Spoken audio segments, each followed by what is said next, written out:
سلام دي حوي سلام ده مسمنينا مسكورته ايش خورتا عند حتى ما حتىك الشيء قاتل تقراوا يخون كات زيت فطر نيركاس ناي من زيغا خون كات تفطر دس ملكا نير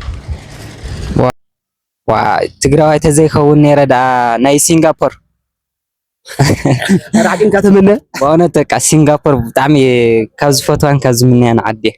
بونت بقى سنغافور بطعمي كازدنا ان كاز مني انا عدي بطعمي اتمكين اسمر الكاز حوي شي عارف خلي تحتر ما حتىك الشيء قاتل ኣብ ህይወትካ ዘይተቀበለ ነገር እንታይ እዩ ኣብ ህይወተይ ዘይቀበለ ነገር ኣስመሳሊ ምዃን ማለት ሲ ውሽጠኻ ካሊእ ደገኻ ካሊእ ምዃን ማለት እዩ እዚ ውሽጠኻ ናይ ውሽጣዊ መንነት ካሊእ እናሃለኻ ደገ ንሰብ ክሪኤካ ስኢካ ካሊእ ዘይምዃን ስለዚ ውሽጣውን ደጋውን ዘይምምስሳል ሲካ ኣስመሳይ ምዃን ማለት እዩ ሓደ ክትኮን ኣለካ ማለት ውሽጥኻ ኣስካር ሓደ ክትኮን ኣለካ ኣስመሳሊ ምዃን ክለካ ከለሁ ውሽጥኻ ካሊእ ናይ ውሽጥኻ መንነት ካሊእ ናይ ደገኻ መንነት ካሊእ በቃ ውሽጥኻ ካሊእ እናሃለኻስ ደገኻ ካሊእ ትኸውን ንሰብ ንኽመስሎ በቃ ጽቡቕ ንኽትርአ መሲልካ ምኻድ በቃ ኣስመሳሊ ምዃን ማለት ውሽጥኻና ደገኻ መንነትካስ ዘይምምስሳል ክልተ መንነት ከለካ ያብል ሓደ ክትኮን ኣለካ ማለት ውሽጥኻ ንዓርስኻን ማለት እዩ ኣዎ በቃ ቴንክ ዩ ሳልሳይ ተሕተር መኻተካ እሺ ቀጽል እሺ ምንም ተዝፈጠርስ ኣብ ህይወተይ ኣይገብሮን የትብሎ ነገር ምንም ተዝፍጠር ዘይቀይሮ ነገር በቃ ሃይማኖተይ አይቀይርን ማለት በሃይማኖተይ ዝመጸንሲ አይከለኒ ብራቮ ካሊ በቃ ዝሮ ታሞ ይክለቃ እቲ ዋና በቃ ህይወተይ ምንም ተአምር ተዝፍጠር በቃ ሃይማኖተይ ዘይቀይር ማለት እዩ ሃይማኖተይ ዝመጸን ማለት ቴንክ ዩ ሰላም ዲ ሓወይ ሰላም ብራዘር አንተ ተደሞ ከሐተካ ጽቡቅ ችግር የለም ትግራዋይ ኮንካ ዘይትፍጠር ነርካስ ናይ መን ዜጋ ኮንካ ትፍጠር ደስ መለካ ነር ትግራዋይ ኮንካ ዘይትፍጠር ናይ መን ዜጋ ኮንካ ደስ መለካ ያ ናይ አምላኽ ደስ ባለ ኩላሃ ናይ አምላኽ እንዲና ግን እስኪ ማለት ሲ ትግራዋይ ኮንካ ዘይትፍጠር ነርካ ትግራዋይ ማለት አዲኻ ማለት ስለሆነ ካብ አዲኻ ደሞ አምላኽ ይዘሎ ትግራዋይ ኮን ዘይፍጠር ነራ ናይ አምላኽ ኮን ተዝፍጠር ደስ መለኒ ነር በጣም ደስ ባለ ካላይ ተሕተርም ከሐተካ ጽቡቅሽ እሺ ምንም ተዝፍጠር አይገብሩን የትብሎ ነገር ምንም ተዝፍጠር አይገብሩን የኩሎ ለኸል ማለት ሲ ያው አብዘለካ ምንም ተዝፍጠር ገብሩ አይገብሩን ለሐስብ ያው አን ኣብ ዝኾነ ሰዓት ማለት እዩ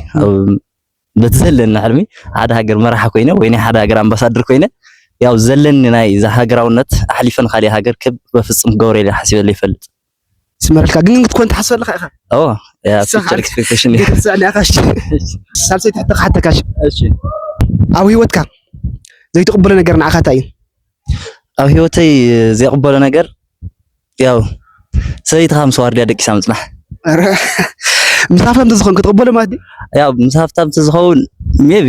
ይቀበለ ምክንያቱ ውላድካ ካብ ጽቡቕ ይዓቢ ስማ ነሳርቶም ኪት ተታውዕ ሰባት ኢኻ ማለት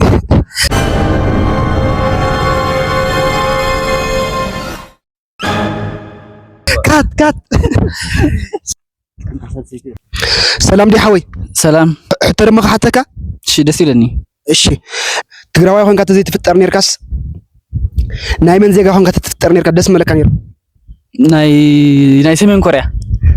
ዋት ንምንታይ من أفريقيا هون تفضل كل جزء أفريقيا يمشيس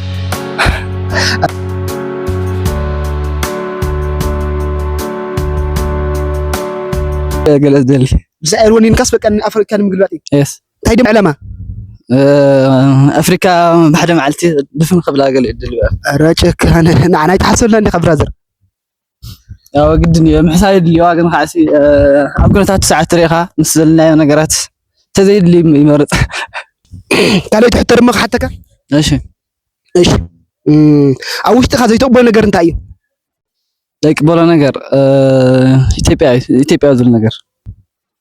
ብፍላይ 2013 ጀሚርካ እስካብ ሕዚ ዘሎ ነገር ኢትዮጵያዊ ምዃን ንባዕሉ ማለት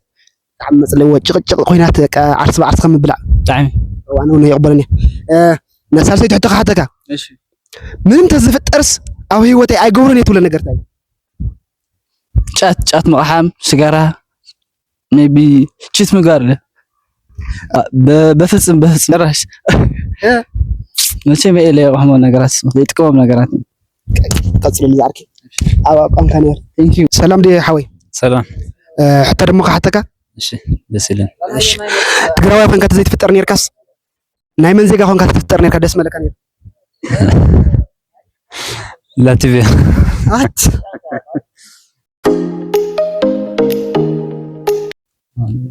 እሺ ካለይ ትሕተ ደሞ ካሓተካ እሺ ውሽጥኻ ዘይቅበሎ ነገር ንዓካ እንታይ እዩ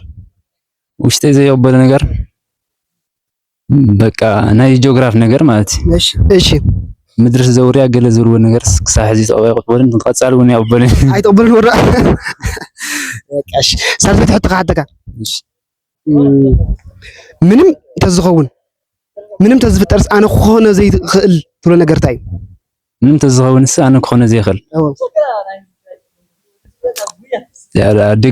ደጊመስ ክፍጠር ኣይኽእልን ኣይዘባ